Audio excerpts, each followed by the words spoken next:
Hello everybody, this is Hammer Striker here. Today I've got a couple of budget guns on the table. I've got the Smith Wesson SD9 2.0 and I've got the YC9 YEET Cannon from Hi-Point, and both of these are the latest from their respective manufacturers. Please don't forget to check out our website. Go to our affiliates page. You'll find discount codes for things like Mantis Axe and Core belts, linked to that cool little bore light that we use for lighting up the barrels. Use those links. It will often save you money, never will cost you any additional money, and helps the channel. And please consider supporting the channel on Player, formerly Utreon, where we can do some types of videos that are no longer allowed on YouTube. A couple of things that come up that I kind of want to talk about, because as soon as they start talking about budget guns, especially the Hi-Points, you'll get the mindset that, well, just spend a few $100s and buy a better gun.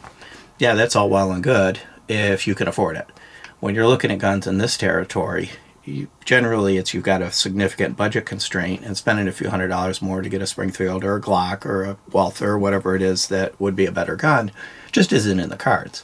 So when I look at budget guns, I look at them for, can you get a reliable gun that will do what you need it to do in a price that you can afford if you don't have a cash-rich budget. Both of these do kind of fit the budget gun territory, even though the Smith & Wesson with an MSRP of $399 really doesn't fit the budget gun until you find out that they're selling for much less than that. I'm seeing them $299 or less. So the manufacturer MSRP does put this out of the budget gun territory, but the typical selling prices I'm seeing puts it right back in that territory. The Hi-Point comes in at MSRP at $229 for the one you see here. And what this one is the YEET Cannon labeled version of it, and I got that because why not? It's a Hi-Point, kind of just dress it up. You can also get it without all this extra labeling on it. You can get it without the threaded barrel. But what I'm holding in my hand is $238 MSRP. MSRP on the one without the labeling and everything else is $229. So these definitely are in that budget gun territory. These you can get an optic. So you take the sight out and there's a plate you put in there and you can mount the optic of your choice on it. And for an MSRP of $325, you can get this right from the manufacturer with the optic pre-installed. And I did mention, if you're in a state that threaded barrels make the gun illegal in your state, you can get it without the threaded barrel. So you can buy one that's not even there to begin with, so you can have it in those restrictive states. The Smith & Wesson is much more straightforward and simple. What you see is what you get. This is what's available. And there is no optics cut for these, and they're not, there's not available optics ready. But functionally, they're similar in function. They're about the same size dimensionally. So the Hi-Point is 7.6 inches long, and it has a 4.12 inch barrel. And the Smith & Wesson is 7.2 inches long.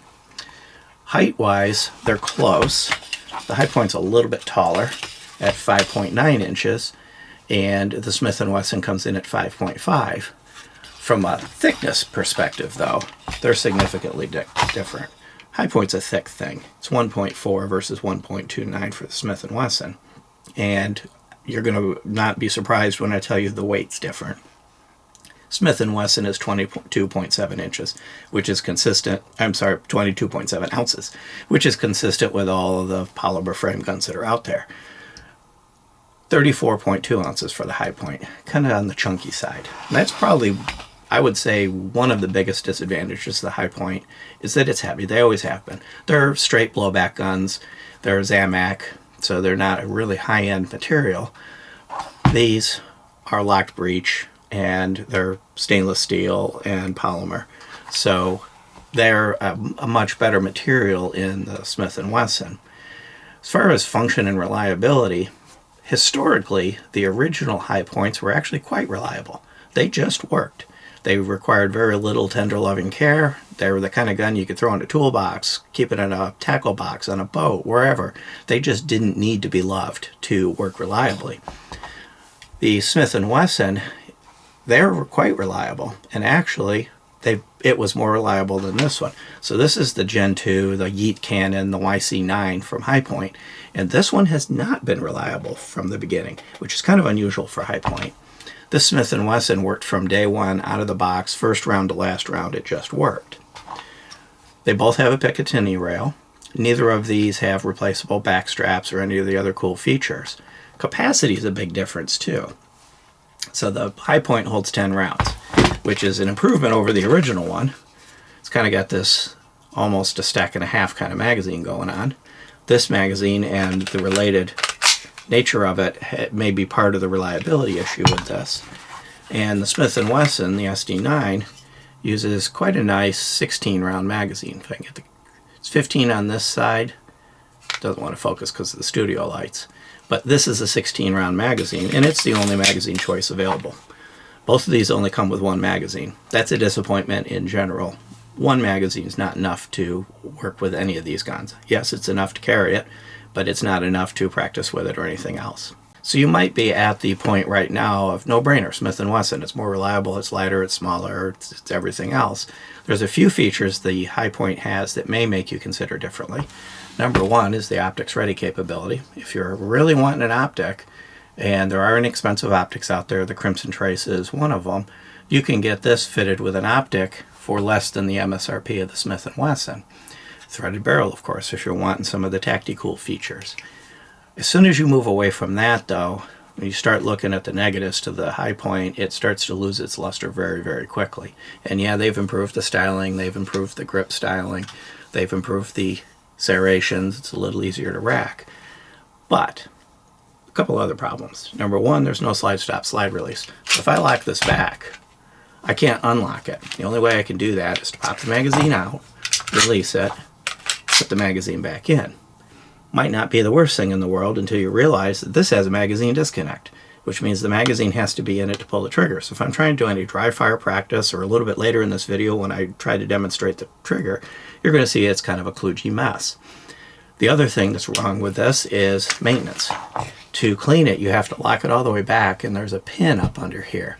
And you have to punch that pin out, kind of pull this up over the back and out the front. They're a real kind of a kludge to disassemble, clean, and maintain. Whereas the Smith & Wesson comes apart like any Glock. You have to cycle it to make sure it's clear, drop the trigger, pull down on the tabs, the slide comes off, and you clean it and maintain it. No tools required, no pins to punch in and out, no holes in the frame to get worn.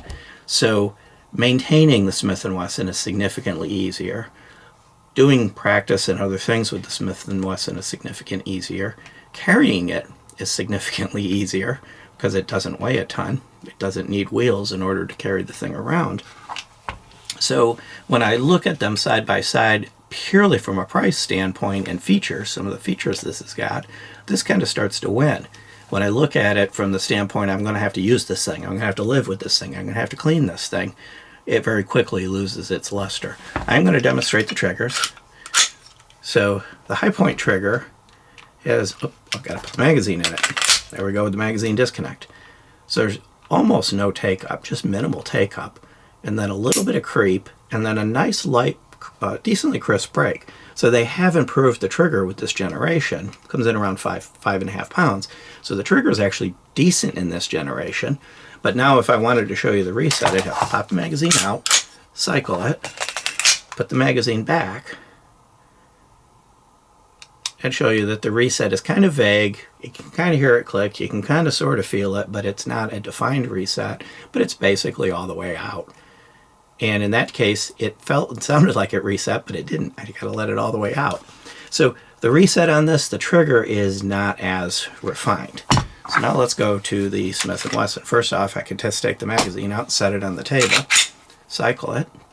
This has the inertial toggle for the drop safety and the drop safety pin. Real quick, I'll bring the Hi-Point back. No inertial toggle, but it has a grip safety and it has an internal drop safety. So they're both designed to be drop safe. I do like the inertial toggles as one of the drop safety features. The grip safety on the Hi-Point's not quite as nice. But let's take it up. Minimal take up. Kind of a little bit of a false wall. Then I hit the actual real wall. And then a nice crisp, about a 5.5 pound break. Reset, I heard it click, and I'm right on the wall, well, on the false wall. Then I pull through to the actual real wall and then break. The trigger on the SD9 is significantly nicer. One other thing I failed to kind of do earlier in the video was show you the sights. The Smith & Wesson are white 3-dot sights. The Hi-Point is red rear and yellow front 3-dot sights. And on the Hi-Point, the rear sight is fully adjustable, height and windage. So there's a plus for the Hi-Point over the Smith & Wesson, which you would have to drift the sights to replace them, or to adjust them. You can replace the sights on either one of these. You're going to find more sights available for the Smith & Wesson than you are for the Hi-Point. But of course, the Hi-Point, you can get that optics adapter and put an optic on it. So when you're looking at budget guns, make sure you don't look at just one feature. Yeah, it's cool, it's got a threaded barrel. Yes, it's cool, I can put an optic on it. But kind of think about what it's going to take to live with the thing and actually carry it, or if you're going to use it for home defense, you'll put it wherever you're going to put it and be able to pick it up and use it if you need to. So when it comes down to what would I pick, this is going to be another one of those spend a little more money and get a better gun. I would pick the Smith & Wesson. But when I'm saying spend a little bit more money and get a better gun, I'm talking spending $30 to $50 more because of what I'm seeing these selling for on the open market. As opposed to, usually when that phrase is used, they're kind of saying spend a few $100s more, get a Glock or a Walther or whatever. But in this case, the $30 to $50, if you can stretch your budget a little bit further, the SD9 is going to be a much better choice overall. Higher capacity, lighter, easier to live with, and this one has been reliable out of the box. This one, not so much. So those are kind of some of the options in the budget gun territory. Beyond that, if you like our videos, please give us a thumbs up. Share, subscribe, click that bell to be notified if you do. Check us out on Facebook, Instagram, Player, Rumble, pretty much everywhere. And thank you.